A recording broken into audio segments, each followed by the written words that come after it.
2013 신년 특집 한국교회와 함께하는 CBS 간증 프로젝트 어메이징 그레이스.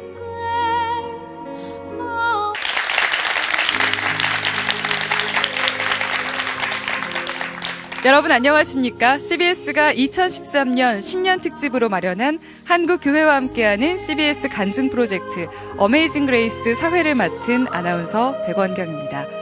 하나님을 만난 크리스천들이 펼쳐내는 놀랍고도 비범한 간증 스토리 어메이징 그레이스는 삶 속에서 역사하시는 하나님의 놀라운 계획을 통해 이 시대의 어려움과 시리에 빠진 이들에게 가슴 벅찬 희망과 용기를 전하고 우리와 함께 하시는 하나님을 증거하는 프로그램입니다. 오늘 이 시간에도 춘천 한마음교회 김성노 목사님과 성도님들 함께 하셨습니다.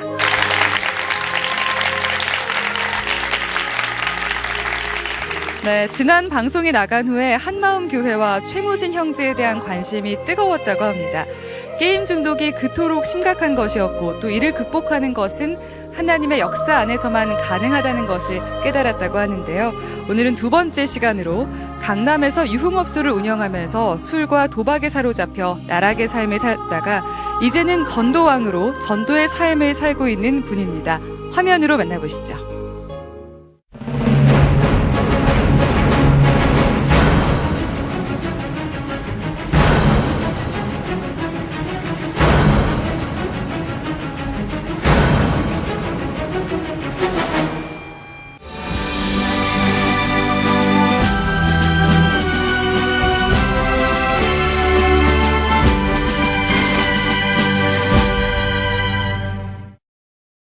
술과 도박에 빠져 살다가 하나님을 소망하는 좁은 길로 가기가 참 쉽지 않았을 것 같은데요. 오늘의 주인공 한신영 자매 무대로 모시겠습니다.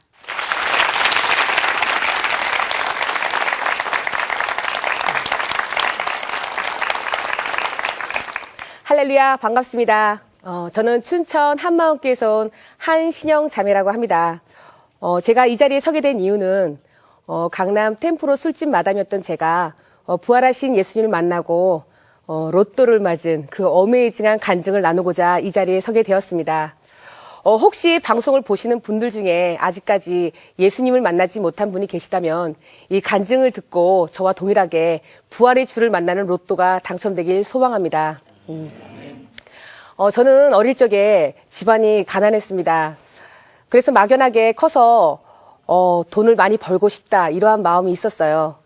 그런데 그것이 어떠한 공부를 열심히 하고 어떠한 뚜렷한 목표를 가지고 제가 부자가 되겠다라는 소망보다는 그냥 막연하게 이제 어른이 되면 세상 돈이 다 내 돈이 될 것만 같은 그러한 열정이 있었던 것 같습니다.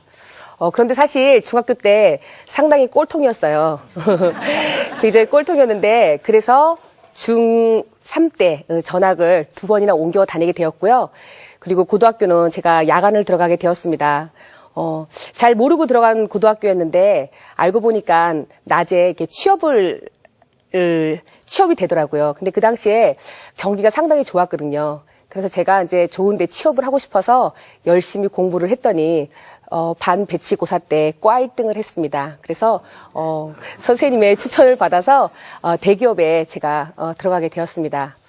3년 동안 제가 대기업에서 근무를 하면서 정말 많은 것을 보고 경험하고 느낄 수 있었는데요. 졸업할 당시에 제가 딱 깨달은 거는 이 직장 생활을 해서 내가 추구하는 그 삶에 만족을 얻을 수 없겠다 이런 마음이 들어서요. 졸업을 하는 동시에 직장도 그만두게 되었습니다. 그 이후에 그 95년도에 한참 이 모래시계가 유행할 때쯤에 제가 그 조직폭력배에 있던 제 남편에게 그 포스에 반해서요. 6개월을 일방적으로 따라다니게 되었고요. 그리고 4년 연애를 했고 결혼을 했습니다. 그런데 막상 결혼을 해보니까요. 여자라면 누구나 꿈을 꾸고 싶어 했던 그런 아름다운 가정을 가질 수가 없었습니다. 남편에게는 그 가족의 개념이 제가 아니라 밖에서 함께 움직이는 그 선후배들 관계였고요. 무엇보다 경마를 하면서 많은 돈을 잃은 걸 알고 제가 결국 이혼을 하게 되었는데요. 사실 그 당시에는 상황과 환경 때문에 이혼을 했다고 생각을 했는데 제가 예수님을 믿고 나서 알게 된 것은 제 만족 또 제 기대치에 미치지 못하니까 그 가정이 그냥 이렇게 버려지게 되더라고요. 이혼을 하고 나서 저는 돈을 벌어야 했기 때문에 제 딸아이를 시댁에 맡기게 되었습니다. 돈을 많이 벌면 저는 딸아이하고 행복하게 살 수 있을 거라고 생각을 했어요. 그런데 처음에 그런 목적과 다르게 제가 이제 시작한 게 처음에 바 장사인데요. 술 장사를 하다 보니까 자꾸 나쁜 습관과 나쁜 이제 쾌락과 방탕과 이런 가치관들이 변하면서 처음 목적과 다르게 변질되더라고요, 제 중심이.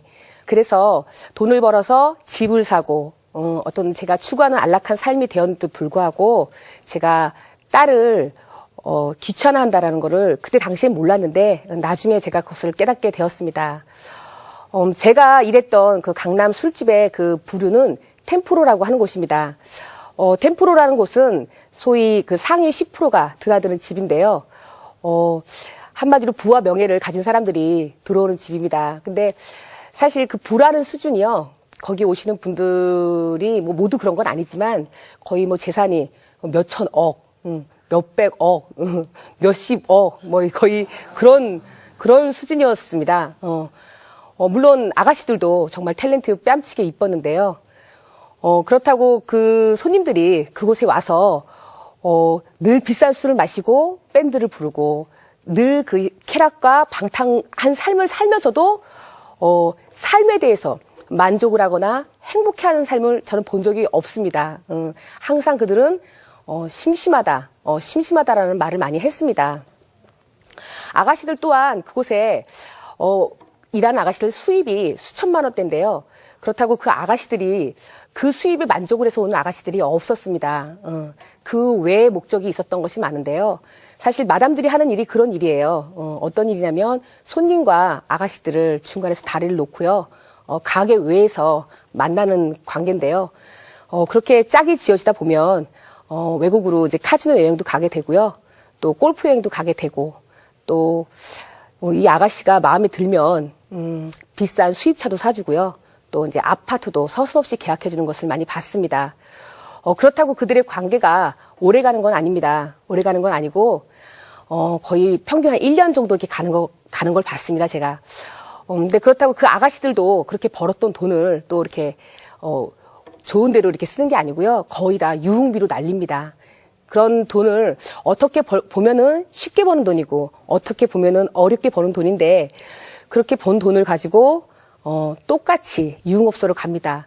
아가씨들이 근무하는 술집은요, 밤 12시면 끝나거든요. 그런데 그 시간에 맞게끔 호스트바라는 데가 12시 오픈을 합니다. 그 호스트바라는 곳은 남자 접대부인데요. 이제 아이돌 같은 아이들이 나와서 그 동일하게 여자에게 술을 접대하는 겁니다. 그러니까 이제 아가씨들이 스트레스를 받은 것을 그대로 가서 푸는 거거든요. 그러니까 그렇게 여자들이 유흥업소에서 일하는 애들을 저희가 이제 꽃뱀이라고 불렀는데요. 동일하게 호스트바에서 일을 하는 남자애들을 저희가 선수라고 불렀거든요. 근데 그들은 결코 그 삶에 그 젊음이 끝날 거라고 생각을 하지 못하는 것 같습니다. 왜냐하면 과소비를 해도 언제든지 가게를 가면 쉽게 거액의 돈을 마이킹을 받을 수가 있었어요. 그 마이킹이라는 것은 선불입니다. 하여튼 그렇게 모두 다 뭐 유흥업소에서 일하는 아가씨들이 그런다는 건 아니지만 적어도 제가 경험했던 삶에서는 늘 그런 시간들이 반복되었던 것 같아요. 그러한 시간을 반복하다가 어느 날 저에게 우울증이 찾아왔습니다. 모르겠습니다. 우울증이라는 게 제가 어떤 힘든 상황에 접해서 온 게 아니었고요. 굉장히 제가 어떤 추구하는 삶을 만족했을 때 그 밤과 낮과 생활에서 오는 그 차이 때문에 그런지 몰라도 낮이 되면 항상 허무하고 괴롭고 죽고 싶다라는 생각을 반복적으로 하다가 제가 지인에게 제 고백을 했더니요. 병원을 가서 한번 정신과 상담을 한번 치료를 해보라고 권면해 주더라고요. 그래서 대학병원을 가서 제가 상담을 받아봤는데 참 신기한 거는 그 의사가 제 고민을 몇 마디 들어보더니요. 제 문제를 딱 짚더라고요. 그런데 문제는 제게 해결책을 주지 못했습니다. 거기서 상황극을 통해서 어떤 비싼 그 상황극을 통해서 치유하라는 치료법이 있었는데 제가 들었을 때는 적어도 그것이 제 병을 낫게 주겠다라는 그 신뢰성이 없었어요. 그래서 들었지만 그걸 무시하게 되었고요. 그러던 어느 날 또 낮에 이렇게 우울하다는 생각이 자꾸 들었습니다. 근데 마침 제가 감기나 이렇게 비염이나 알러지 같은 것이 있기 때문에 집안에 항상 이렇게 알약이 많이 있었는데요. 약을 꺼내 보니까 그 약이 한 이제 100알이 좀 넘게 나오더라고요. 그래서 낮에 막연하게 죽고 싶다는 생각이 들어서 그 약을 꺼내서 제가 이제 소주 한 병하고 먹는데 사실 내 마음은 너무나 살고 싶다라는 마음이 드는데 제가 그 의지를 넘어선 행동을 하고 있더라고요. 그래서 제가 그 소주를 먹으면서 친구에게 전화를 걸었습니다. 친구야, 나 자살한다. 그러니까 죽고 싶지가 않았던 겁니다, 제 마음은. 친구야, 나 자살한다. 그리고 전화를 걸었고 기절을 했습니다. 그때가 낮 1시 정도 됐던 것 같은데요. 제가 눈을 떴더니 밤 11시가 정도 됐고, 중환자실에 제가 누워 있었습니다. 그런데 나중에 얘기를 듣고 보니까요. 술에다가 약을 먹으니까 이 흡수력이 빨라서 처음 갔던 병원에서 위 세척이 되지 않아서 병원을 2군데나 옮겼다고 하더라고요. 그 후 걸려든 곳이 카지노, 강남의 카지노바라는 곳인데요. 그곳은 카지노의 축소판입니다. 정말 그곳이 처음에 친구 따라 우연히 가게 됐는데요. 정말 얼마나 재밌고 신기한 곳인지 우울할 시간이 없었습니다. 지금은 이렇게 웃으면서 얘기를 듣는데 사실 그 당시에는 저에게 너무나 그곳이 신세계였어요. 너무나 신기한 곳이었고 들어가 봤더니 그 미니 바카라라고 해서 한 30만 원 정도 베팅을 할 수 있는 그 미만으로 베팅을 할 수 있는 게임을 할 수 있는 다이가 있더라고요. 그곳에서 게임을 하는데 재미가 빠져서 왔다 갔다 하다 보니까 어느 날 내가 그 1,000만 원대 다이에 앉아서 게임을 하고 있더라고요. 그런데 제가 사실 그곳이 나쁜 곳이다. 내가 폐인이 돼가고 망가지고 있다는 것을 인식하지 못했던 것이 함께 게임을 하던 남자애들은 억대까지 칩을 바꿔가면서 부잣집 아이들 같았고 왠지 그곳에 내가 같이 있으면 내 삶의 수준이 어디 레벨이 좀 올라간 것 같은 그런 착각 속에 좀 빠졌던 것 같아요. 또 그곳에서 모든 것이 서비스가 됩니다. 공짜입니다. 게임을 하는 사람은 VIP이기 때문에 손만 들면 이렇게 뭐 담배, 식사 모든 것이 원하는 것이 공짜거든요. 그러니까 그렇게 정신없는 시간을 보내다가 제가 한 4개월 만에 5억가량을 제가 그곳에서 탕진을 하게 되었습니다. 네. 5억가량을 탕진하고 나니까 게임은 더 하고 싶은데 돈이 없잖아요. 그러니까 사람이 자꾸 거짓말이 느는 거예요. 그래서 주변 사람들에게 자꾸 전화를 해서 거짓말을 하게 되고 그러한 시간을 반복하다 보니까 제 인맥 관계라든가 제 신용 관계가 바닥을 치면서 더 이상 이 한국에서 내가 살 수 없겠다라는 결론이 들었습니다. 사실 그때 제 마음은요. 얼마나 게임이 하고 싶은지 네 목숨하고 바꾸면 내가 게임을 해주겠다라는 제안이 온다 해도 거기에 응하겠다는 마음이 그때 들었거든요.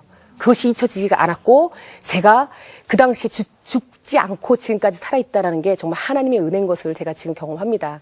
어찌됐건 저는 도망을 가야겠다고 생각을 했습니다. 그러니까 사실 그 당시에는 그것이 도망이라는 것도 인지를 못했어요. 왜냐? 나는 이 상황과 환경 때문에 이렇게 망가진 거야. 그러니까 나는 이 상황과 환경을 벗어나면 난 변화된 삶을 살 수 있을 거야 라고 생각을 해서 저는 미국으로 도망을 갔습니다. 미국을 갔더니 카지노가 더 큽니다. 미국을 갔더니 맨하탄의 그 밤문화가 클럽이 너무나 화려한 거예요. 너무나 화려하고 이건 우리나라 수준하고 너무나 틀려요. 너무 틀리고 호기심 많은 저에게 이 마약이라는 것이 있잖아요. 전화 통화하면은 그 자리에서 딜리버리가 돼요. 근데 마약이 내가 주문한 것만 오는 게 아니고 항상 서비스로 알약이 따라옵니다. 알약이 따라오는데 그것을 먹고 이제 어떤 현상이 나타나면 이제 비싼 가격에 그걸 사야 되는 거거든요. 제가 뉴욕, 뉴저지에 아틀란타 시티라는 도시가 있는데요. 거기에 카지노가 있습니다. 그런데 그 도시를 들어서는 순간요. 정말 그 화려함, 그 정말 화려함 네온 사인에 마치 내가 신데렐라가 된 듯한 착각을 합니다. 그러니까 그 상황과 판단이 서지 못하니까요. 내가 가서 무엇을 하는 행동을 하고 있는지를 인식을 잘 못하는 것 같아요. 제 친구하고 항상 차를 끌고 갑니다. 게임을 합니다. 돈을 잃잖아요. 그럼 차를 담보로 맡깁니다. 그런데 참 신기한 건 거기서 또 돈 다 잃은 사람에게 리무진을 또 대여를 해줘요. 서비스로. 그러면은 버스만한 리무진 타보셨습니까? 그 리무진을 타고 100불을 지고 옵니다. 100불은 왜 지고 오냐면 칩 하나를 왜 남겨야 되냐면 기사 팁을 줘야 되거든요. 그거를 들고 타고 오는데 이게 뭔가 좀 이상한 거야. 돈은 다 잃었는데 차는 리무진이고 뭔가 좀 상황이 이상한 거예요. 그런데 집에서 딱 내리면 현실이잖아요. 현실이니까 또 그 괴리감에서 오는 생각 때문에 죽고 싶다. 그런 생각이 반복되는 겁니다. 1년을 살아서 변화될 줄 알았는데 변화가 안 되니까 이거 더 망가지겠다는 생각이 들어서 제가 1년 만에 한국을 들어오게 됐습니다. 한국을 다시 들어와서 배운 게 도둑질이라고 다시 또 제가 일하던 그 강남 템포로 가게를 찾아갔습니다. 찾아갔는데 제가 결국은 사실 거기서 두 손을 들고 나자빠지게 된 계기는요. 정말 이 어둠에서 벌벌 떨어본 사람이 그 심정을 안다고 사람들 사이에서 진리가 보이지 않았습니다.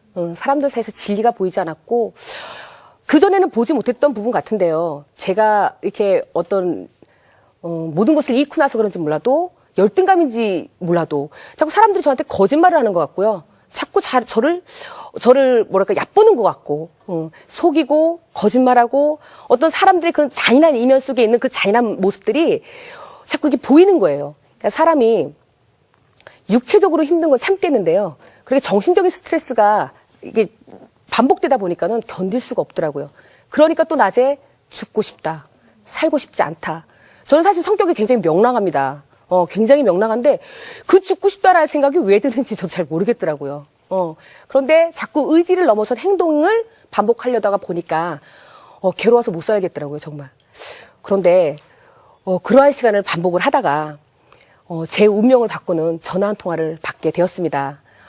그것은요, 춘천에 사는 저희 큰 오빠한테 전화가 왔는데요. 저희 오빠가 다니는 춘천 한마음 교회에서 여름 수련회를 한다고 한번 와보라고 그러더라고요. 그러니까 제가 다른 건 모르겠고요. 그냥 오빠가 보고 싶고 바람이 쐬고 싶어서 알겠다고 해서 내려갔습니다. 막상 내려갔는데 교회를 데려가는데요. 교회가 자꾸 안으로 들어가요. 이게 자꾸 안으로 들어갑니다. 들어가는데 또 갔더니 교회가 건물이 우사예요. 근데 저는 그 당시에 보는 거에서 판단을 했잖아요. 보는 거에서 판단을 했는데 교회가 좀 이상한 것 같은 거 겉에서 볼 때. 근데 막상 안에 들어가 보니까요. 사람들이 가득 예배당에 있는데 정말 그 사람들의 그 해같이 빛나는 천사같이 빛나는 환한 얼굴이 정말 제가 또 이 세계는 뭐지? 이런 호기심이 드는 듯한 이 세계는 무슨 세계지? 이런 호기심이 들 정도로 너무나 환한 얼굴을 하고 있는데 강대상에서 목사님이 말씀을 선포하고 계셨거든요. 근데 저는 그 목사님이 하시는 말씀을 전혀 못 알아듣겠더라고요. 전혀 알아듣지 못하겠는데 너무나 사람들이 이렇게 진지하게 그 말씀을 듣고 계시는 거예요. 근데 제가 이제 뭐 말씀도 모르겠고 잘은 모르겠지만 이제 두리번 하면서 이렇게 앉아 있는데 강대상에 칠판이 이렇게 있더라고요. 근데 그 칠판에 그림이 천국과 지옥과 세상이라는 동그라미 3개의 그림이 있는데 저는 그거를 보는 동시에 사실 뭐 죄의 기준은 잘 뭔지 모르겠는데 내가 갈 곳은 지옥이겠구나. 그냥 그 마음이 들었습니다. 그냥 그 마음이 들어서 들었고 그다음에 이제 제가 강남으로 다시 오게 되었습니다. 근데 밤에 가서 다시 생활을 하는데요. 저는 춘천이라는 곳을 한 번밖에 가본 적이 없었거든요. 그래서 자꾸 그곳이 생각이 나는 거예요. 가보고 싶고 자꾸 그 지옥 그림이 생각이 나고 자꾸 뭔가 불안하기도 하고 이런 생각을 반복하다가 너무 힘들어서 제가 우리 오빠에게 전화를 걸었습니다. 오빠 나 춘천에 가서 좀 쉬고 싶은데 내가 뭐 좀 먹고 살 것 좀 있을까? 물었더니 우리 오빠가 마침 오빠가 학원을 하거든요. 마침 데스크에 사람을 구하는데 그래 내려와라 이러더라고요. 그래서 오빠 월급으로 얼마 줄 건데? 그래서요. 그러더니 오빠가 고민을 하더라고요. 내 동생이라고 또 많이 생각을 해서 150만 원 줄게 그러는데 제가 그 말을 듣는 순간 절망이 되더라고요. 나보고 죽으라고 그러지. 술 한 병 값인데 어떻게 그 돈을 받고 내가 먹고 살아야 되나 너무나 앞이 깜깜했어요. 그런데 그 이상을 생각하고 싶지가 않았습니다. 너무 힘들고 지쳐서 그 이상을 생각하고 싶지가 않더라고요. 그래서 에이 모르겠다. 가서 한 6개월만 쉬다 다시 이제 회복하고 오자 이 마음을 가지고 제가 짐을 싸고 춘천에 내려오게 되었습니다. 춘천을 내려왔는데 감사하게도 학원이 저녁 4시에 오후 4시에 문을 열어요. 그러니까 저하고 생활이 사이클가 맞잖아요. 4시에 여는데 사실 너무나 학원이 바쁘니까 돈 쓸 시간이 없는 거예요. 돈 쓸 시간이 없으니까 그런 시간을 반복하면서 자연스럽게 춘천 생활이 접해진 것 같아요. 그런데 학원 가서 열심히 일을 하다가 밤에 또 집에 들어오면 내 팔자가 지금 이게 뭔가 내가 여기서 왜 있지? 또 이런 생각이 또 시달리게 되는 거예요. 몸은 피곤한데 잠은 안 오고 그런 생각에 시달리니까 또 죽고 싶다. 또 괴롭다. 이런 마음이 또 반복되는 거예요. 근데 어느 날부터 저에게 두려움이 밀려오는데요. 이 두려움이 그냥 사람의 생각을 넘어선 그 생각이 아니고요. 이 몸까지 정말 달달달달달 떨릴 정도로 이 두려움이 밀려오더라고요. 잘 모르겠었지만 그때 우리 오빠가 저에게 이제 성경책을 하나 선물해 준 게 있었는데요. 그 성경책을 집어서 제가 끌어안고 잠이 들었습니다. 제가 그날을 평생 잊지 못하는 게요. 잠을 자고 일어나서 학원을 갔는데 마침 그날이 탤런트 씨양이 자살을 한 날이었어요. 그래서 제가 그날을 평생 잊지 않고 있습니다. 너무 죽음에 대해서 두렵다는 생각이 들어왔습니다. 그래서 교회를 나가야겠구나. 뭔지는 몰라도 교회를 나가야겠구나. 그래서 한마음교회 발걸음을 하기 시작했습니다. 교회를 갔으면 뭔가를 좀 배워야 되겠고 들어야겠는데 이상하게 교회만 가면 졸음이 쏟아지는 거예요. 그래서 교회는 편안한 곳이니까 잠이 이렇게 잘 오나 보다 그렇게 생각을 했습니다. 제가. 그런데 예배당만 들어가면 그 쏟아지는 잠을 견딜 수가 없었어요. 그래서 가방을 들고 예배당에 앉았다가 다시 들고 나와서 유아실로 가서 잠이 드는데 거의 혼수 상태입니다. 거의 혼수 상태로 잠이 드는데 신기한 거는요. 예배가 끝날 시간에 눈이 딱 떠져요. 어찌됐든 그런 시간을 반복을 하다가 어느 날부터 이 말씀이 들리기 시작을 하더라고요.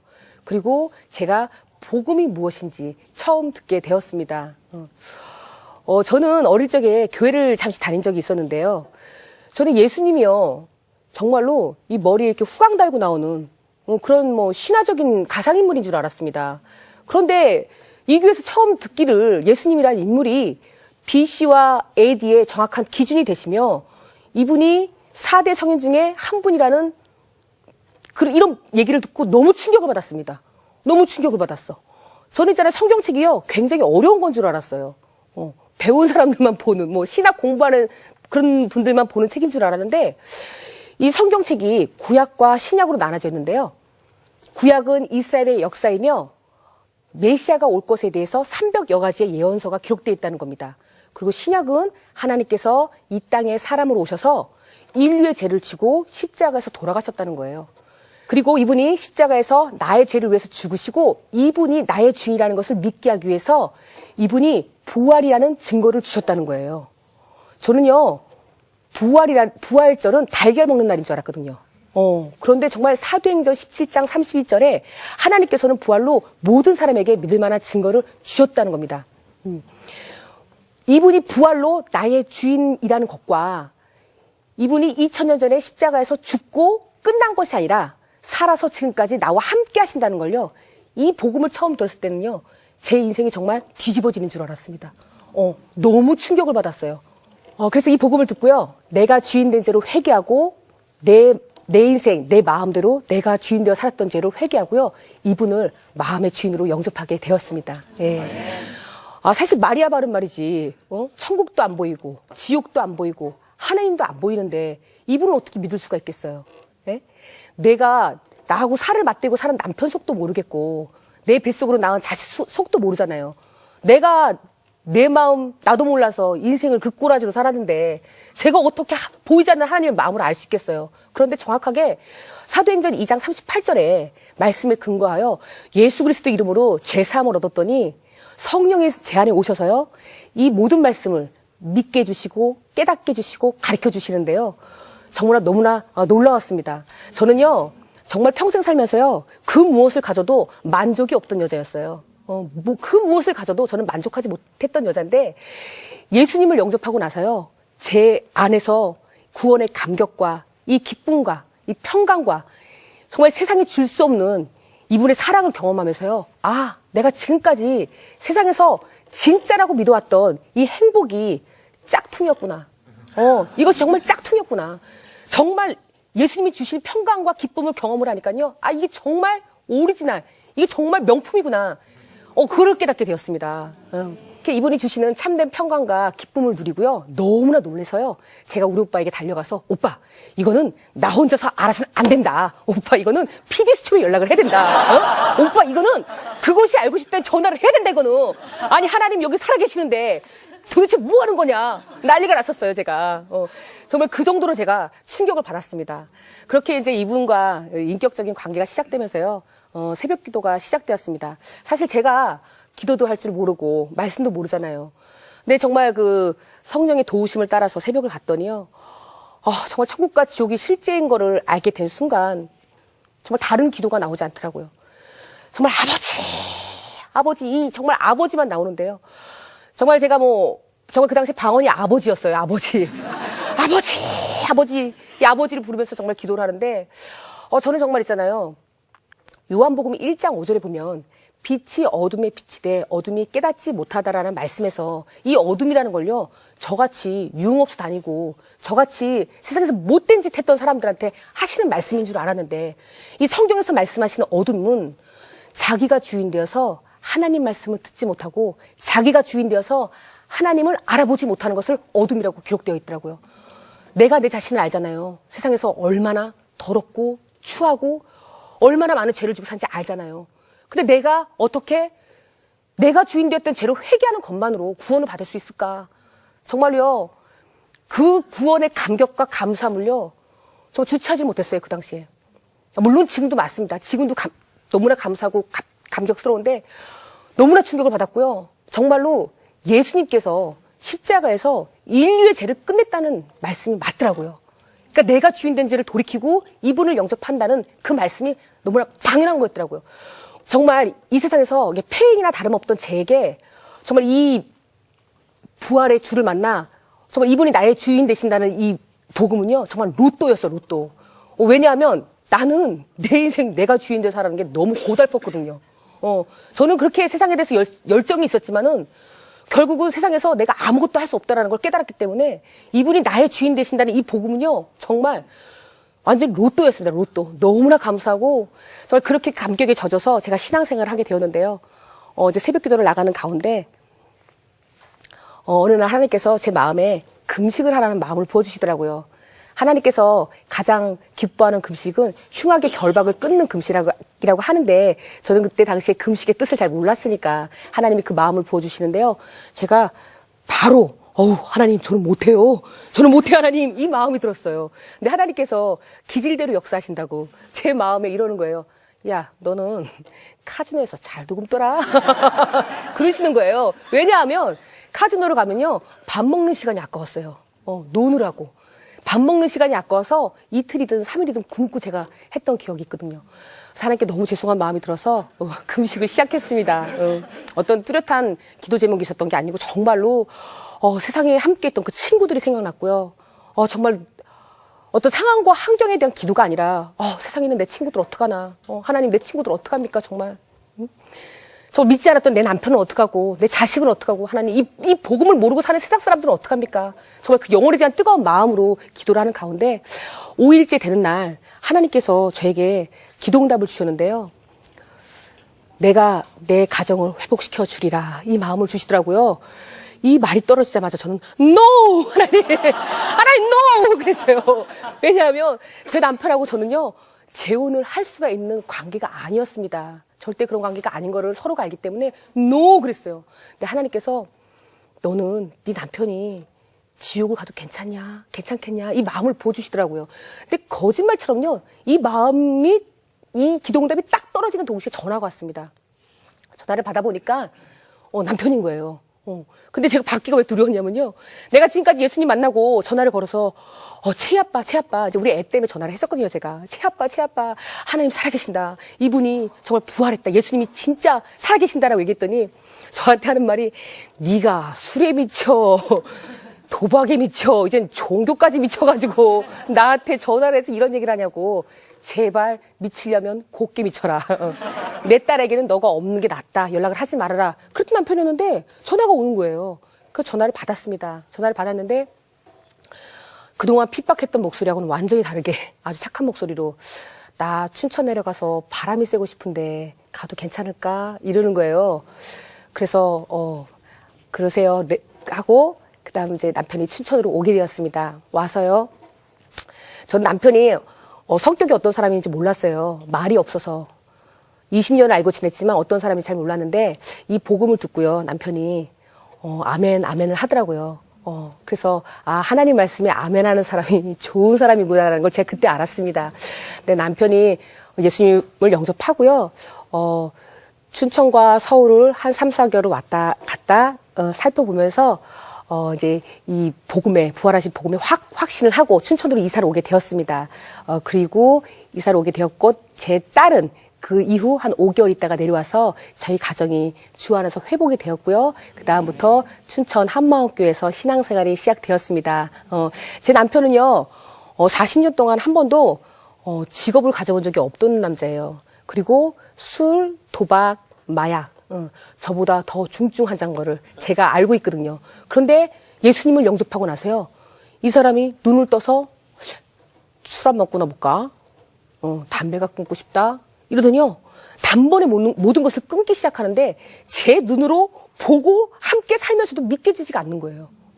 그렇게 놀랍게 변화된 삶을 살기 시작하는데, 사실 짧은 시간에 하나님께 너무나 많은 사랑과 너무나 많은 은혜 속에서 신앙생활을 했지만 저희도 이제 어려움이 있었던 게, 저희가 낮과 밤이 바뀌었던 생활을 했던 사람이잖아요. 그러니까 이제 문화적인 충격과 환경적인 충격이 만만치 않았어요. 그러나 새벽기도를 놓치지 않고 교회 식구들과 함께 식사하고 이제 함께 체조하면서요, 캠퍼스에 함께 전도도 다니면서요, 정말 제가 20대에도 경험하지 못했던 그런 세상에 줄 수 없는 기쁨과 감격을 누리게 되었습니다. 저는 기질상, 성격상 무엇이든지 끈기 있게 할 수가 없습니다. 학교 다닐 때 초, 중, 고 다닌 거 빼고는요, 제가 어디 가서 1년을 있어 본 적이 없어요. 그런데 이 부활의 복음이 제 느낌과 제 감정과 제 생각과 상황과 상관없이 너무나 확실한 역사적 사건이기 때문에 제가 뒤로 돌아서 갈 수가 없었습니다. 저희 어떤 그 목사님께서 저희 부부의 간증을 들어보더니, 당신께서 세상에서 많은 범죄자의 그 간증과 회심의 역사와 많은 간증을 들어보았지만 결국은 그들은 세상으로 돌아가더랍니다. 그런데 우리가 이렇게 변화될 뿐만 아니라 굳건하게 신앙생활도 하고 전도의 소망도 품고 사명을 감당할 수 있는 게, 이 부활의 능력이 있구나. 이 부활로 세워진 이 공동체가 능력이 있구나. 그것을 알게 되었다고 하면서 감격하게 되었습니다. 복음이란 복된 복자, 소리 음자, 이 세상에서 가장 기쁜 소식입니다. 제가 마지막으로 여러분들께 말씀드리고 싶은 건요, 정말 하나님이 살아계십니다. 이것이 제 느낌, 감정이 아니고요, 정말 하나님의 방법대로, 하나님의 법대로 이 세상에서 있을 수 없는 예수 그리스도의 부활입니다. 여러분들 중에 힘들고 어려운 분 계십니까? 어려운 것이 아니고요, 내가 주인 된 죄를 돌이키고 이분을 내 마음의 주인으로 모시면요, 이 세상에서 줄 수 없는 참된 평강, 참된 기쁨, 이것이야말로 바로 로또 맞은 인생이 아니겠습니까?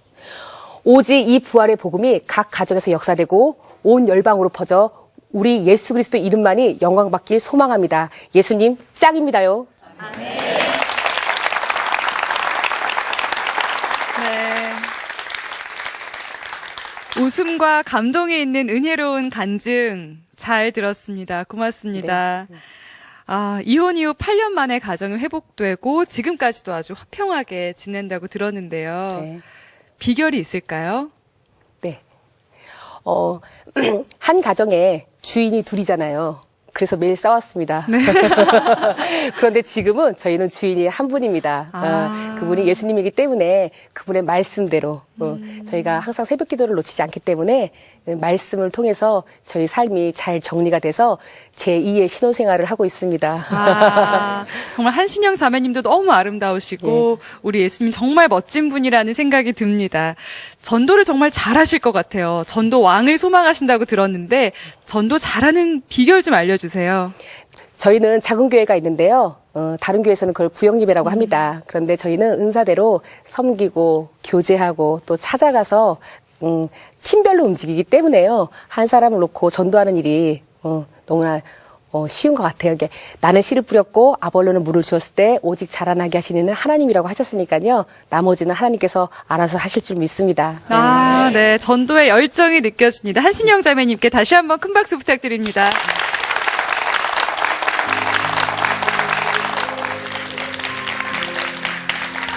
네, 한신영 자매의 간증을 통해서 정말 우리의 부끄러운 과거를 보듬으시고 또 바른 길로 인도해 주시는 하나님의 부드럽고 섬세한 손길을 느낄 수 있었습니다. CBS가 2013년 신년 특집으로 마련한 한국 교회와 함께하는 CBS 간증 프로젝트 어메이징 그레이스. 오늘 두 번째 시간 어떠셨습니까?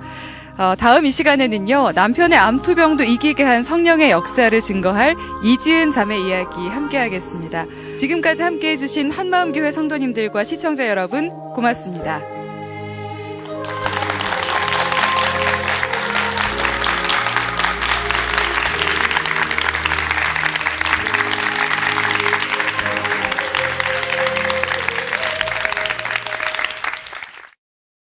프로그램에 도움을 주신 분들께는 사람을 배려하는 제이손 진공젓가락에서 제공한 명품 수저 종합 세트를 드립니다.